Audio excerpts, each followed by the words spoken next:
Hello everyone, आज चाहिँ हामी ट्रिपको लागि रेडी हुँदैछौँ र हामी चाहिँ ट्रिपमा जानलाई भाइलाई पर्खिरहेको छौँ। यहाँनिर चाहिँ ल भाइलाई पर्खिँदा चाहिँ यहाँ चाहिँ देउसी भैलो खेल्ने भाइ बहिनीहरू पनि आएको थियो कि उनीहरूको देउसी भैलो पनि हेर्नु है त।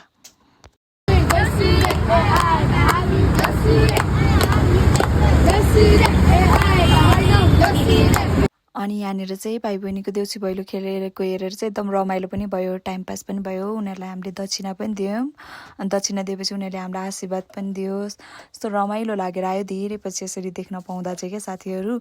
अनि त्यसपछि हामी उनीहरूको आशीर्वाद लिएर भाइलाई पर्खिरहेको थियौँ गाइज। भाइ आउँदै आएन अनि भोक लागेर फेरि हामी यहाँनिर चाहिँ पानीपुरी खायौँ। पानीपुरी चटपटी दुइटै खाएर पर्ख्यौँ अनि बल्ल भाइ पुग्यो। अनि त्यसपछि अब हामी यहाँ बस पार्क पनि आइसकेको छौँ। अब यहाँ चाहिँ सुन्नु है साथी, दिदीले भन्नुहुन्छ हामी कहाँ जान लाग्यो भनेर। Hi guys, welcome to Bobby's vlog.